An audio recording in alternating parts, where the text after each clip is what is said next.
Lectura del Santo Evangelio según San Mateo. En aquel tiempo, mientras Jesús hablaba, se acercó un jefe de los judíos que se arrodilló ante él y le dijo: Mi hija acaba de morir, pero ven tú, impón tu mano sobre ella y vivirá.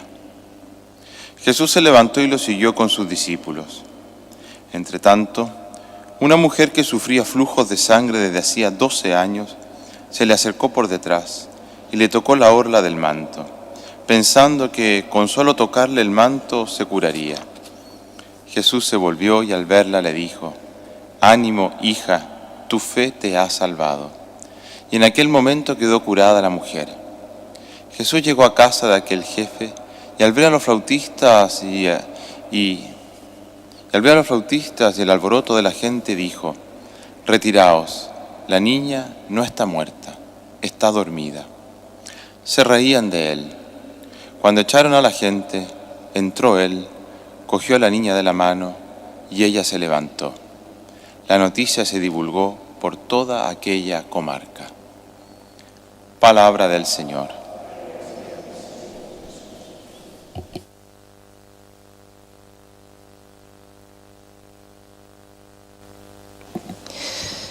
La primera lectura del profeta Oseas nos hace un cambio en el Antiguo Testamento que nos vale para el Nuevo, que es cambiar esa mentalidad del pueblo de Dios como un pueblo lejano a pasar a ese lenguaje esponsal: te desposaré, me conocerás.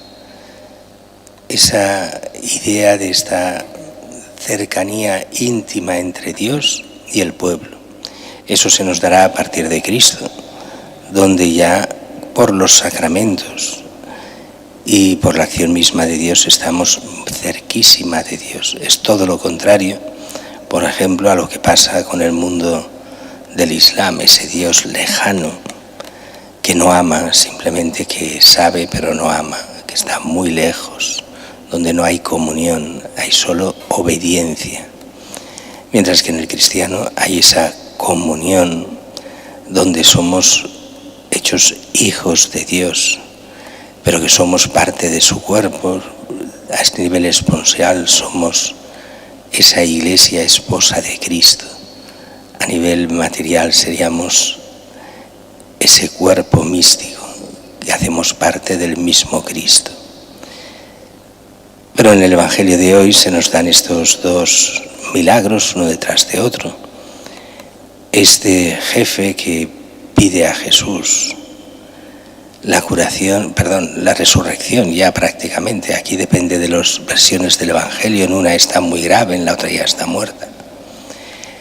El caso es que va hacia allí y por el camino encuentra esta hemorroísa que en medio con la multitud lo toca y se cura. Como ya he explicado otras veces, es curioso este texto porque el primer historiador de la Iglesia, Eusebio de Cesarea, que es puente entre el siglo III y IV, y que fue, decimos esto, el primer gran historiador de la Iglesia, dice que esta señora era de su diócesis, de Cesarea, y que visitando el pueblo, ese pueblo, un pueblo donde decía vivía esta señora, había vivido, cuando volvió a su casa, dice, y esto pone más ejemplos de cosas que habían pasado, aunque no las detalla mucho, que había todavía en ese tiempo de gente que conoció a Jesús, imágenes y cuadros, según ya esa primera tradición hechos en tiempos de Jesús. Todo eso se perdió. Pero sobre todo había la casa de esta hemorroísa donde ella puso dos imágenes en bronce fuera de su casa, en el jardín, donde estaba ella inclinada ante Jesús y Jesús que va a tocarla prácticamente, y que representa esta escena donde ella toca, él se acerca, él habla.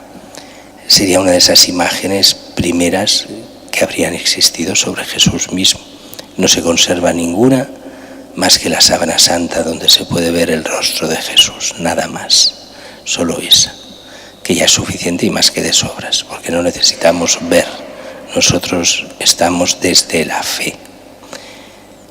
Pero aquí vemos dos tipos de milagros diferentes. El milagro que se pide, esto lo dicen los clásicos, y es el milagro que habrá esa resurrección. Piden el milagro y Jesús lo concede.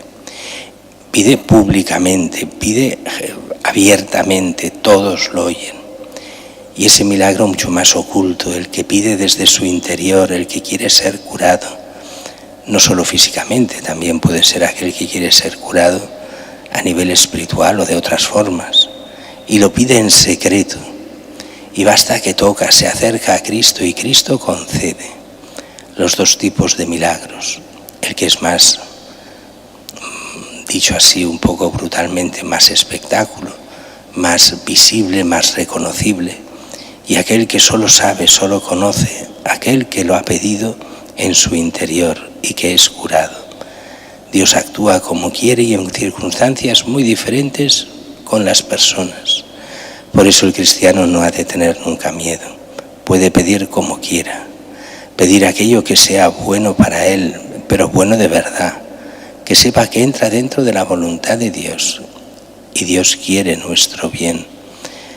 No el bien según el mundo, sino el bien que lleve a la salvación, el bien que lleve a una vida digna, honesta, el bien que es en el fondo darnos aquella capacidad para que le amemos, le sigamos, estemos con Él, en plena comunión con Él y así con Él entrar en la vida eterna.